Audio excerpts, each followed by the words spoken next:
जब मेरे सामने आया है कि एक एक आदमी ने एक एक हजार लोगों को वेरीफाई कर रखा, तब मुझे लगा भी गड़बड़ है। 2,21,517 जो रजिस्टर्ड वर्कर्स हैं, उसमें से केवल 14,240 वर्कर ही वैलिड है, बाकी इनवैलिड है। तो एक एक आदमी ने कई कई हजार की हुई है, जो कि ह्यूमनली पॉसिबल नहीं था।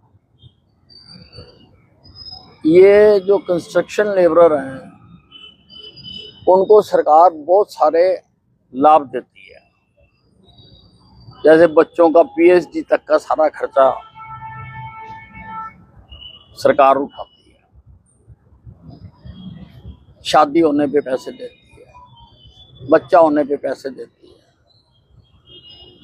बीमारी होने पर इलाज कराने के पैसे देती है।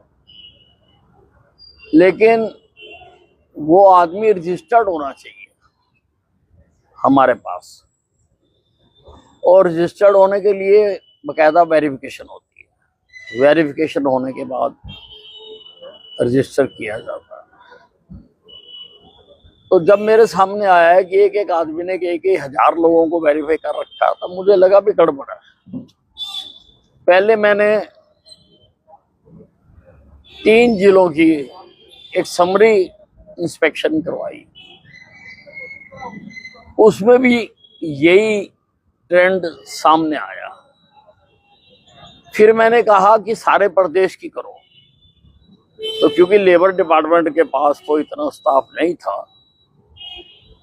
तो फिर मैंने सभी डिप्टी कमिश्नर्स को लिखा कि वो 3-3 लोगों की कमेटी बनाएं और अपने जिले में जो हमारे रजिस्टर्ड कामगार हैं, उनकी सूचियां लेकर उनकी घर घर जाकर वेरिफिकेशन करें। वो वेरिफिकेशन हुई है। अभी केवल हमारे पास 13 जिलों का रिपोर्ट आई है। केवल 9 जिलों से रिपोर्ट आई है। आनी तो सबसे जानी चाहिए थी, क्योंकि हमने तारीख तय की थी कि इस तारीख तक सारी रिपोर्ट आनी चाहिए, लेकिन अभी 9 जिलों की आई है। और हम उसको देखकर हैरान हो गए हैं कि 5,99,758 वर्क स्लिप्स में से केवल 53,249 ही वैलिड हैं, बाकी सारी इनवैलिड हैं। उसी प्रकार से 2,21,517 जो रजिस्टर्ड वर्कर्स हैं, उसमें से केवल 14,240 वर्कर ही वैलिड है, बाकी इनवैलिड है। इसका मतलब ये है कि बाकी लोग लगातार सरकार से जो बेनिफिट मिलते हैं कर्मचारियों को, वो ले रहे हैं। अभी इसकी फर्दर जांच होना जरूरी है कि कब से ले रहे हैं, किस किस ने लिया, किसने पर्ची बनवाई, किसने उसको वेरीफाई किया।